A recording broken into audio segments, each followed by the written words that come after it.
آقا رسول الله فرمودند من بین دو جاهلیت مبعوث می شدم، یعنی پس از من هم دوباره جاهلیت باز خواهد گشت و شاخصه های اونها رو فرمودن. آدم بررسی میکنه میبینه مو نمیزنه با زمان خود ما. در اینجا اصحاب از سخنان حضرت به شگفت آمدن، عرض کردن یا رسول الله مگر اینان بت پرستن؟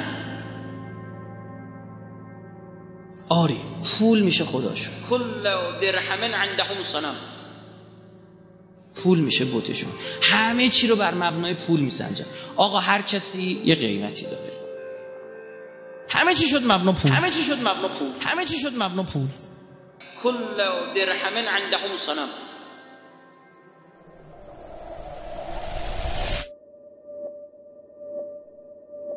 تمدن غرب که شکل گرفت مبناشو گذاشت روی اصالت انسان و لذت‌های خودم.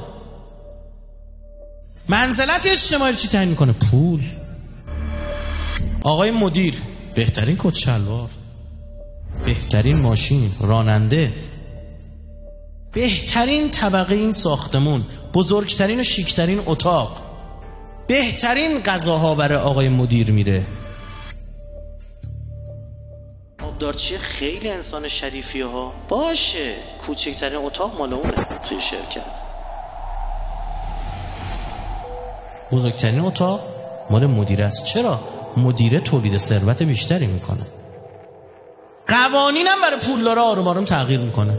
افتاده زندان طرف، تو زندان متفاوت زندگی میکنه. نوبتی باید مسترا رو بشورن. یکی از زندانی بدبخت میگه که داداش هر بار شستی من 50 بهت میدم. طرف تازه اومده تو زندان کف خوابه، یعنی بعد همون کف سالن بخوابه، یه خورده رشد بکنه، پیشرفت کنه، درجه بگیره، بره تو سلول کف بخوابه، بعد تختای به درد نخور، بعد بهترین جا. همون روز اول رفته مایه داره، تخت چند، پول دارم اینجام رفاهو برای خودم میخرم. آدم کشتم، رضایتشون رو میگیرن. چجوری رضایتشون رو میگیری؟ خیلی ناراحتن. هر کسی باریکلا یه قیمتی داره. چقدر داداش؟ بیا این آپارتمان 8 میلیاردی رو بگیر رضایت بده، زدیم ننتو کشتیم.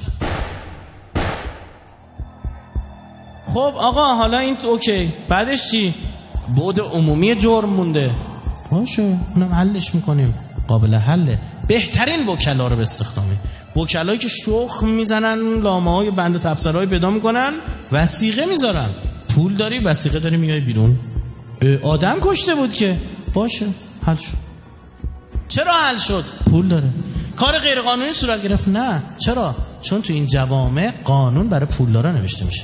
قوانینی که الان تو مملکت ما هم داره نوشته میشه خیلیش برای پولداراست. الان میگن آقا داخل طرح نرید تو تهران، دود تولید میشه، ماشینا نیان. شما پولداری خواهش میکنم بفرمایید. پول میده طرحو میخره. چرا؟ چون پول دارم. یعنی چی؟ یعنی پول تعیین میکنه روابط بین انسان‌ها. پول تعیین میکنه روابط بین انسان‌ها.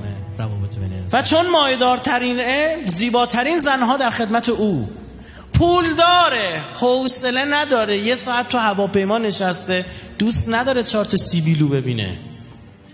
تو هواپیما هم برید بگردید، من یه ساعتی که تو هواپیما تشریف دارم خوشگلاتون رو جدا کنید بیاد جلوی چشم. و شغل خدمت به پولدارا بشه ارزش. خودش که نمیتونی بشی، نمیذاره بشی، اما خدمت به او بشی ارزش.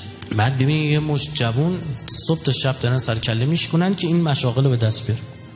چرا؟ شغل خدمت به پولداراست، به خدایان جدیده. شأنیتش خداهای جدید اینان، بت‌های جدید اینان. فلزا تو این جامعه‌ای که مبنا شد پول، ارزش اجتماعی به چیه؟ پولدارتر بودن. برای اینکه تو ارزش اجتماعی بیشتری داشته باشی باید چیکار کنی؟ بگی من مایه‌دارترم. چجوری باید بگی من مایه‌دارترم؟ باید نشون بدی. چجوری باید نشون بدی؟ با لباست، با حرف زدنت، با مثالایی که میزنی، با عکسایی که از خود میذاری تو اینستاگرام. حتی یه سری بدبختا وجود دارن که دیگه چی؟